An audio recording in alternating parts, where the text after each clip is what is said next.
ନିଜର ପ୍ରଥମ ସ୍ତ୍ରୀର ମୃତ୍ୟୁ ହେଲା ପରେ ବାପା ତା ନିଜ ଝିଅକୁ ତାଙ୍କର ନିଜ ଭଉଣୀ ପାଖରେ ଲାଳନ ପାଳନ କରିବାକୁ ଛାଡ଼ିଥିଲେ।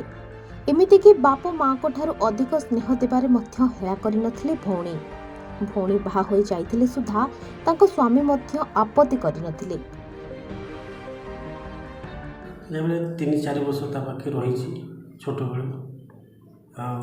ମୁଁ ଭାବୁଛି ତା ପାଖେ ଖୁସିରେ ରହୁଛି ଏଠି।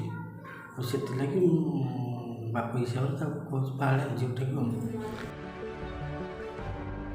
ଝିଅ ଆଜି 6 ବର୍ଷର ହେଲା ପରେ ବାପା ତାକୁ ତା ପାଖକୁ ନେଇ ଯାଇଥିଲେ, କିନ୍ତୁ ଭଉଣୀ ସେହି ଝିଅଠାରୁ ଦୂରେଇବା ଦ୍ୱାରା ଦୁଃଖରେ ଭାଙ୍ଗି ପଡ଼ିଥିଲେ। ଥାନାରେ ଦ୍ୱାରସ୍ଥ ପରେ ବି କୌଣସି ଫଳ ମିଳିନଥିଲା।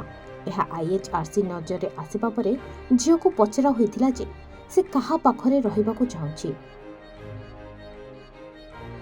କ'ଣ କି ଝିଅର ଯେତେବେଳେ ତାଙ୍କ ନିଜ ମା ଯେତେବେଳେ ଏକ୍ସପାୟାର କରିଯାଇଥିଲେ, ତାଙ୍କ ଭଉଣୀ ଆଣିକି 4-5 ବର୍ଷ ହେଲାଣି ପୋଷୁଥିଲେ। ପୋଷିଲା ପରେ କୌଣସି କାରଣରୁ ବାପା ଚାହିଁଲା ଏଇ ଟାଇମ୍ରେ ଯେ ମୁଁ ତାକୁ ନେଇକି ଆଉଥରେ ପୋଷିବି। ଯେହେତୁ ଗାଁ କଥା 5 ଲୋକ କହୁଛନ୍ତି ନିଜ ଝିଅଟା କେମିତି ଛାଡ଼ିବୁ। ଆସିଲା ପରେ ସେ ତାଙ୍କ ଭଉଣୀର ଦେହ ବି ବହୁତ ଭଲ ହେଲାନି। ଆଉ ସେ ଚାହିଁଲେ କି ଯେହେତୁ ତାଙ୍କର ବି ଝିଅ ନାହିଁ, ସେ ଚାହିଁଲେ ଏଇ ଝିଅଟାକୁ ମୁଁ ପୋଷିବି କହିକି କଥା ହେଲା। ଏବଂ ଥାନାରେ ବି କେସ୍ ଯାଇଥିଲା। ଯେହେତୁ କେଉଁଠି ସମାଧାନ ଯେହେତୁ ନ ମିଳିଲା, ସେ IHRCର ଦ୍ୱାରସ୍ଥ ହେଇଥିଲେ। ଆଜି ଆମେ ତାଙ୍କୁ ବହୁତ ବୁଝାବୁଝି କଲା ପରେ ଆଉ ତାଙ୍କ ନିଜ ବାପା ସିଏ ଚାହିଁଲେ ଯେ ନାଇଁ ମୋ ଭଉଣୀ ପାଖରେ ରହୁ, ଆଉ ମୋ ଭଉଣୀ ତାକୁ ବି ଖୁସିରେ ରଖୁଛି। ଆଉ ସେ ଝିଅ ବି ଯେଉଁଠି ଚାହେଁ, ଯେଉଁଠି ମାନେ ଝିଅର ଇଚ୍ଛା ଯେଉଁଠି ସେ ଖୁସିରେ ରହୁଛି, ସେ ସେଠି ରହିବା ବି ଦରକାର। ଆକ୍ଚୁଆଲି 4-5 ବର୍ଷ ହେଲାଣି ସେ ରହିଥିଲା ଆଉ ଖୁସିରେ ବି ଥିଲା। ଆଜି ଆମେ ଝିଅକୁ ବି ନର୍ମାଲି ପଚାରୁଥିଲୁ ତୁ କାହା ପାଖରେ ରହିବାକୁ ଇଚ୍ଛା। ସେ ଯେହେତୁ ତାଙ୍କ ବାପାଙ୍କର ଭଉଣୀ ଯିଏ ଅଛନ୍ତି ତାଙ୍କ ପାଖକୁ ଗଲେ କହିଲା ମୁଁ ଆଙ୍କ ପାଖରେ ରହିବି। ସେଇଠୁ ମୁଁ ଲାଗିଲା ଯେହେତୁ 4-5 ବର୍ଷ ତାଙ୍କୁ କୌଣସି ହଇରାଣ ସେ ଝିଅକୁ କରିନାହାନ୍ତି, ଆଉ ସେଇଠି ରହିଲେ ହୁଏତ ସମସ୍ତଙ୍କ ପାଇଁ ବହୁତ ଭଲ। ଝିଅଟି ପାଳିତା ମା ପାଖରେ ରହିବାକୁ ଚାହୁଁଥିଲା। ଯେହେତୁ ଝିଅ ଯେଉଁଠି ରହୁ ଖୁସିରେ ରହୁ କହି ଝିଅର ବାପା ତାଙ୍କୁ ବୁଝାଇବା ପରେ ବାପ ଝିଅର ଖୁସି ଆଗରେ ହାର ମାନି ନିଜ ଭଉଣୀକୁ ହସ୍ତାନ୍ତର କରିଥିଲେ।